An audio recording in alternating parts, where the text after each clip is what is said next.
Hello बच्चों, अब मैं बताने जा रही हूँ आपको एकांक लंबकोणीय सदिशों आई जे कैप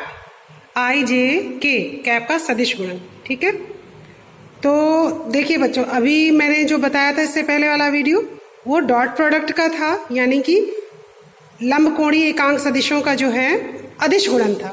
अब ये है सदिश गुणन। ठीक है, तो सदिश गुणन में क्या होता है, इसको बोलते हैं क्रॉस प्रोडक्ट, शॉर्टकट में बोलते हैं क्रॉस, क्योंकि क्रॉस का चिन्ह लगा के इसको प्रदर्शित करते हैं। ठीक है, दो सदिश राशियों का सदिश गुणन से हमें सदिश राशि ही मिलती है। ठीक है ना। अब ये देखिए, और सदिश गुणन में जब कोई दो वेक्टर होते हैं तो कैसे लिखते हैं, A vector cross B vector is equal to दोनों वेक्टरों का मॉड साइन थीटा और उनकी दिशा कैप एन कैप। ठीक है ना। उसी तरीके से अगर आपके दो एकांक सदिश एक जैसे आई क्रॉस आई कैप लगाओ तो ये आई इंटू आई हो जाएगा, दोनों का मॉड है, ये गुणा, ये डॉट नहीं लगा है, दोनों का गुणन है। गुणन करोगे दो समान एक वर्ग भी लगा सकते हो। और साइन चूंकि एक ही दिशा में है 0 डिग्री, तो साइन 0 की वैल्यू क्या होती है, 0।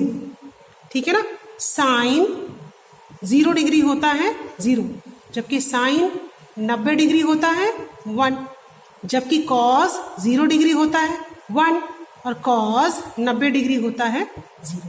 ये कहीं नहीं लिखा है तो लिख लीजिए। ठीक है, तो इसीलिए इस क्रॉस प्रोडक्ट में इनका जब सेम एकांक सदिश एक ही दिशा में एक ही तल में होते हैं तो उनका मान 0 होता है, यानी क्योंकि साइन 0 की वैल्यू 0 हो जाती है और गुणा होकर 0। In the same way J cross के क्रॉस के, आई क्रॉस के, इन सब की वैल्यू क्या आएगी, 0 आ जाएगी, जबकि अदिश गुणन में यहाँ डॉट लगाते थे और उनकी वैल्यूज होती थी 1। ओके, नेक्स्ट पहुंचिए। अब देखिए, ये थोड़ा सा लर्न करना, ध्यान रखना है कि जब आई को जे से गुणा तो के, जे को के से गुणा तो आई, ये तो गड़बड़ हो गई। कोई गड़बड़ नहीं, सब समझना बहुत आसान, बस ध्यान देते रहिए।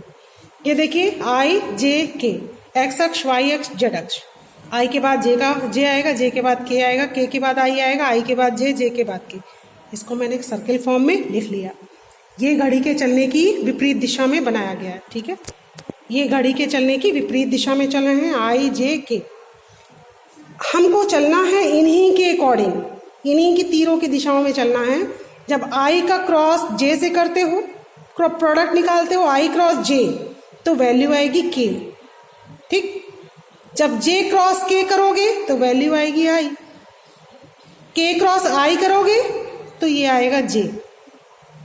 बट लेकिन अब आप उल्टा चल दो तो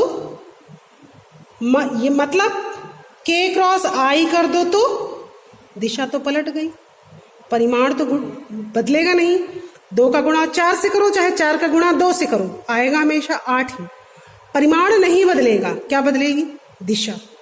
ठीक, तो जे क्रॉस आई करोगे तो आएगा ऋण का के। ठीक है ना, के क्रॉस जे करोगे तो आएगा ऋण का आई। अब आई क्रॉस के करोगे तो आएगा ऋण का जे, यानी आप ऐसे चलने लगे, ऐसे चलोगे, उल्टा चलोगे। ठीक है, इस तरीके से तो हमारी दिशाएं ऋणात्मक हो जाएंगी। अगर इस तरीके से, इसको बोलते हैं एंटी क्लॉकवाइज, वामावर्त। ऐसे चलने लगते हो तो वो हो जाता दक्षिणावर्त, यानी क्लॉकवाइज, यानी घड़ी के चलने की सुई ऐसे चलती है ना। तो आई क्रॉस जे करोगे तो के आएगा, के क्रॉस जे करोगे तो माइनस आई आ जाएगा। ठीक, इस चीज को हमेशा ध्यान रखना है। मैंने यही चीज यहाँ पे लिखी है। जो घड़ी के सुई के विपरीत दिशा में चल रहे हैं, जैसे मैंने, आप कुछ नहीं, इस सर्किल को याद कर लो बस। ठीक है, आई जे के इस तरीके से घड़ी के चलने की विपरीत दिशा में इस सर्किल को याद कर लो और दूसरा आपको अपने आप याद हो जाएगा। आई क्रॉस जे हो जाएगा के, जे cross K I, K cross I is equal to J. अब पलट दो इन्हीं को, आई क्रॉस के कर दिया, के क्रॉस जे कर दिया, जे क्रॉस आई कर दिया, ये देखिए कर दिया, तो उनके निशान बदल गए बस। अब मैं इसका एक सवाल बताऊंगी और उससे आपको और अच्छे से समझ में आ जाएगा। इस चीज़ को आप ध्यान में रखिए। और बच्चों आपको मैं जो भी वीडियोस भेजती हूँ आप उनका, अगर आपका मोबाइल एंड्रॉयड है तो उसका एक फोल्डर बना लो, लिख लो कक्षा 11 फिजिक्स। तो फिजिक्स के जितने भी वीडियोस मैं आपको सेंड करती हूँ आप उनको जो है उस फोल्डर में मूव करा दो, कॉपी प्लस मूव। ठीक है, अगर नहीं आता ये करना तो किसी बड़े से पूछो कि इसका कैसे फोल्डर बनाना है, मुझे इन वीडियोस को फोल्डर में रखना है और इसका फोल्डर में कैसे बनाऊं और उसमें सेव कर लीजिए। तो जब भी आपको कभी चैप्टर रिवीजन करना हो आप चुपचाप वीडियो खोलो, समझ लो।